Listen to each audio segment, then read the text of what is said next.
30 জন রোহিঙ্গাকে মালয়েশিয়া পাচারের জন্য তাদেরকে আটকে রেখে মুক্তিপণ আদায়ের সময় ওই ফেঁসে যাওয়া কিছু রোহিঙ্গাদেরকে কক্সবাজারের টেকনাফ থেকে উদ্ধার করেছে পুলিশ।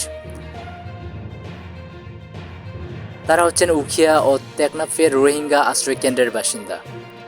ওই ব্যক্তিদের মধ্যে 15 জন হচ্ছে পুরুষ, 3 জন নারী ও 12টি শিশু রয়েছে। গতকাল শনিবার বিকেলের দিকে সাইফুল ইসলাম নামের এক ব্যক্তির বসতঘর থেকে তাদের উদ্ধার করা হয়। সাইফুল ইসলাম টেকনাফ সদর ইউনিয়নের দক্ষিণ লম্বরি পাড়ার বাসিন্দা। এ তথ্যটি নিশ্চিত করেছে টেকনাফ মডেল থানার ভারপ্রাপ্ত কর্মকর্তা মোহাম্মদ গিয়াসউদ্দিন।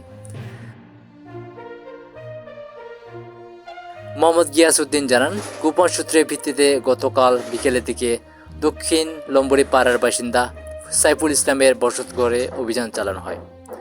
পাচারকারী চক্রের সদস্যরা পুলিশের উপস্থিতি টের পেয়ে পালিয়ে যাওয়ায় কাউকে ধরা সম্ভব হয়নি।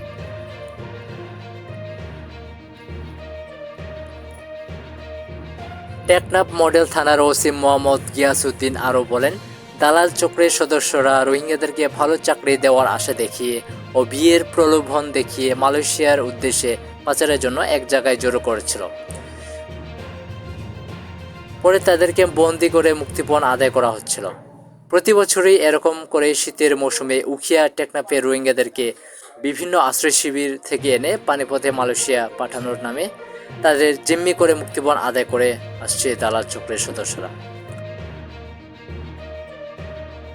তাদেরকে কয়েকদিন সাগরে ঘুরিয়ে বড় ট্রলারে তুলে দিয়ে গোপন জায়গায় আটকে রেখে তাদের কাছ থেকে টাকা পয়সা পালিয়ে নিয়ে যায় পাচারকারীরা। এভাবে প্রতিনিয়ত রোহিঙ্গারা প্রতারিত হচ্ছে।